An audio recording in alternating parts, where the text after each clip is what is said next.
என்ன வேலை செய்கிறானுங்களோ தெரியல, எல்லாம் அப்படியே கிடக்குது. எனத்த வேலை செஞ்சாங்க, என்ன பண்ணாங்கன்னு தெரியல. ஆளுகளுக்கு கூலி கொடுக்குறது எல்லாம் இப்படி மட்டும் நாவே வேலை செஞ்சுட்டு இருந்தா ஆளுங்களுக்கு என்ன தான் பண்ணுன்னு தெரியல.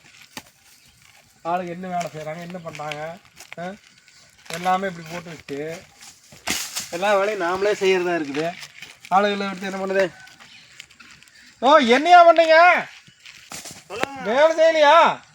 காலையிலேருந்து வேலை செஞ்சேங்க. டயர்டாக இருக்குன்னு சொல்லி ஒரு பீடி குடிக்க வந்தாங்க. கரெக்டாக அந்த சமயத்துக்கு நீங்கள் வந்துட்டீங்க. பீடி குடி சர்வெல்லாம் எடுத்து கொடுத்து பீடி குடிச்சு 10 கீத்தி போட்டாங்கிட்டேன். இல்லைங்க, இந்த மாதிரி எல்லா வேலையும் கரெக்டாக செஞ்சிடறேங்க. என்ன எல்லாமே அப்படியே கிடக்குது. ஆனால் நாங்களே வேலை செய்யறதுக்கு அப்புறம் எதுக்கு கூலி ஆள் வச்சு ஆளுங்க என்ன பண்ணன்னு தெரியல. மேல் வேலெல்லாம் கிளீனாக எடுத்து போட்டுங்க. கீழ் வேல் வந்து இந்த தடத்தில் மட்டும் அப்படியே இருந்ததுங்க. என்னமே எங்கேயுமே சுத்தமாக இல்லையா? எல்லாம் இப்படி கிடக்குதா? மேல் வேல் காட்டுக்குள்ளார இருக்கிறதெல்லாம் எடுத்து போட்டுங்க. எல்லாம் எடுத்து போட்டு ஆள் செய்யுங்க பார்க்கலாம். எல்லாம் கரெக்டாக எடுத்து போட்டுருங்க.